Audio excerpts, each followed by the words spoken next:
I'm Gus Pelogia. This is SEO in 2023.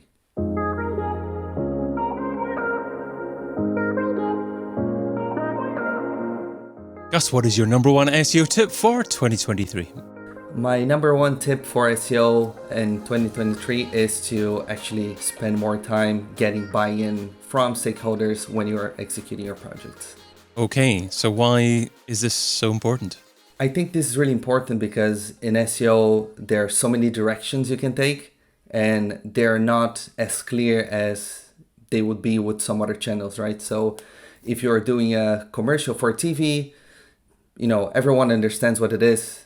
They've seen a commercial, they get the idea, and they can picture what's going to happen. If you are working on PPC, it's also, relatively easier to say we're going to spend this and we expect to make this amount of money or bring this amount of bookings. So people don't really need to know the nitty gritty to understand what's going to happen in a project. But with SEO, a lot of things are, the algorithm thinks this or people are doing that. So it's not as clear the outcome you're going to get. It's much harder to do predictions and estimate things. So if you don't get buy-in from people before you start working on these projects, it gets a lot harder to actually get them going from start to end the way you hope them to be. Okay, so if an SEO has moved in from perhaps working for a smaller business or from an agency into an enterprise environment, they've got to start building relationships. They've got to start talking about the value of what they're doing and how it relates to other people. So what are some of the important job titles that SEOs need to start reaching out to and building those relationships with? Yeah, well, I can talk about my experience at Indeed. So the people around me that I need to get a buy-in or a green light before I start doing bigger projects. We have someone that looks after content in US and someone that looks after content internationally. We have a team lead in the engineering side. We have a product manager. We have someone else that manages the CMS. So I'm essentially looking for, or at least in my case, I'm looking for engineers, department heads, directors, and product managers. And I tend to, get as close as I can with the work they're doing and how the language they use and how we can actually work together. Brilliant. Okay, well, I reckon you mentioned 5 key areas there as well. So it might be worthwhile just going over those areas again and talking about the kind of conversations that you have with them in order to make it more likely that they're going to really work more closely with you, appreciate what you do, and I guess make your life easier in the future as well. So maybe starting off with content. What kind of conversations do you have with people working in content? Yeah, so I try to understand what is the process they use right now. As you start talking with them, or at least in my case, I discovered that we had content writers on the team. We also have career coaches that are doing writing. So they're, quite specialized on what they're doing. So the quality of content they will give back, it's going to be, in a much higher level as well. And we have some vendors that are part of this process too. So as you start talking with people, you discover, who is involved, who is doing what. In one of these conversations, for instance, I realized that someone I was talking to on some content we wanted to create, she's also managing our YouTube channel. So she does a lot of video content and written content. This person is not looking to keywords and rankings, but they're looking, am I helping job seekers? So you kind of discover a lot more about the people that are involved as you start talking with them.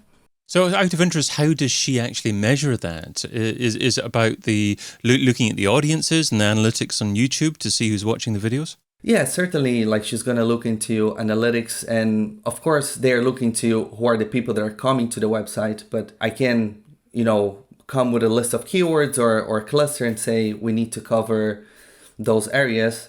And that person's not going to say, well, we have here H1, H2, we actually put these keywords in here. She's holistically is going to answer that question. So there will be a lot of moments that there will be no keywords in mind.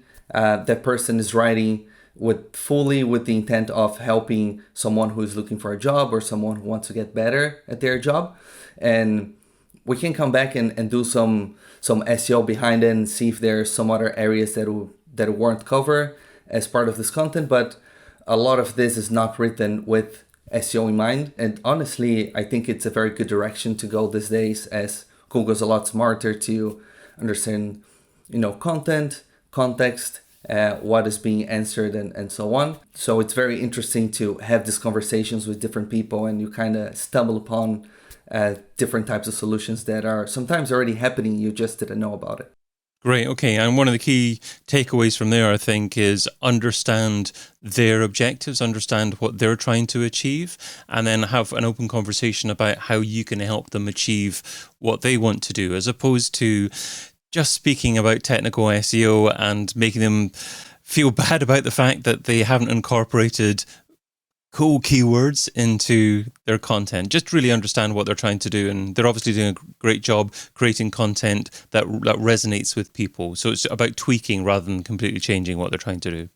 Oh, absolutely. I think sometimes it's also like learning what is their thought process. So I usually tend to get to know people even before I have a specific project in mind with them, right? So I was working on something. I'll give you a clear example where SEO was not, the starting point of something, but I managed to turn into part of it. A different team, the UX team, was working on creating some more classifications of content. So we want to, let's say, release new types of pages that will help users, that will classify if you have content that are only about a specific profession. And SEO had a similar project before I joined that we wanted to do something along those same lines. But some of the thoughts we had were a bit manual, and a different team came up with a way to automate a lot of this process. So they were not looking to which professions have a higher search volume on Google, or which professions will bring more people, but holistically, do we have enough content that are related to all of these professions? Are job seekers at Indeed looking for these types of professions? Do we have these jobs on the platform?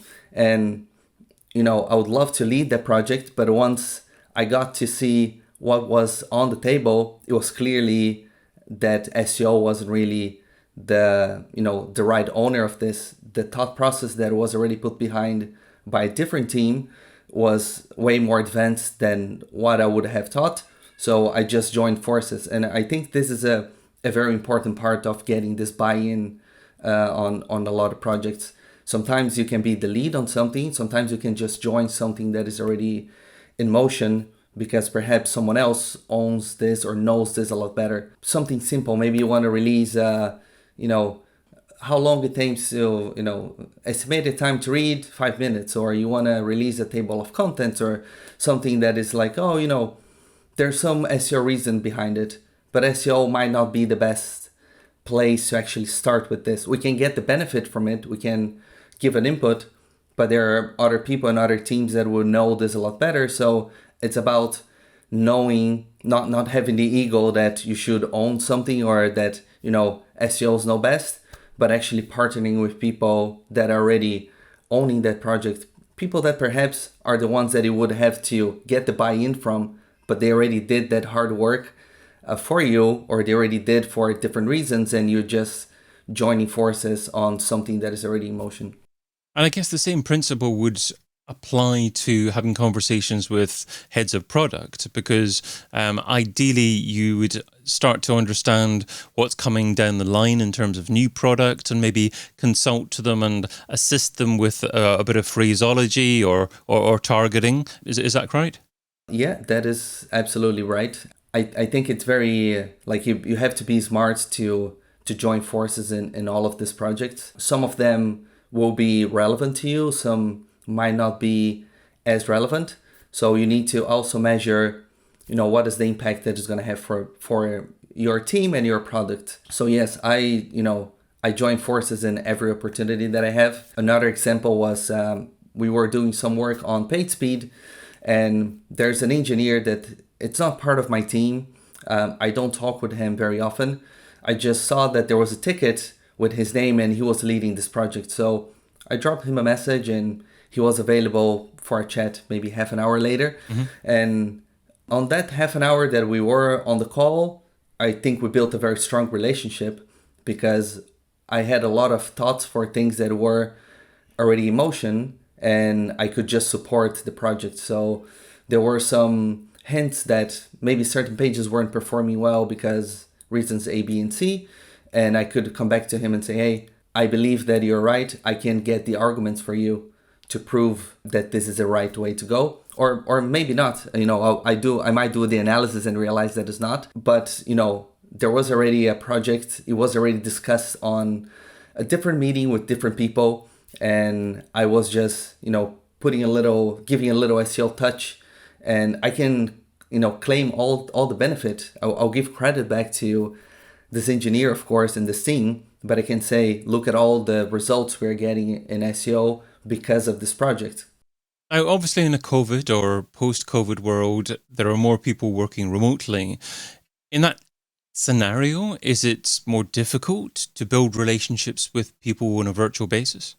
I thought it would be very hard, but it's actually completely the opposite. Like I remember before, pre-COVID, you started an office, you just meet, 20 people in a day. You don't remember their names. You don't really know exactly what they do. And, it's so funny. It happened to me once that I got a job at an agency and the person that interviewed me and offered me the job was my boss. So perfect, this person's my boss. And after maybe a couple of days, someone else would come and talk to me like if he was my boss. I was like, okay, very friendly but planning, so we should do this, we should do that. And he turns out he never introduced himself to say, oh, I also manage this team together with the person who interviewed you. So over time, I realized, and doing some digging on documents, I realized, oh, those two people lead the team. They have the same power over the team. But on the digital COVID world, or after this on the remote world, you don't have that because people will have to introduce to you one-on-one. So having those one-on-one conversations with everybody was really, really helpful. You get some time to meet the person. You have to work on that connection. So it for me was much easier to build that over time. And also because a lot of people are remote.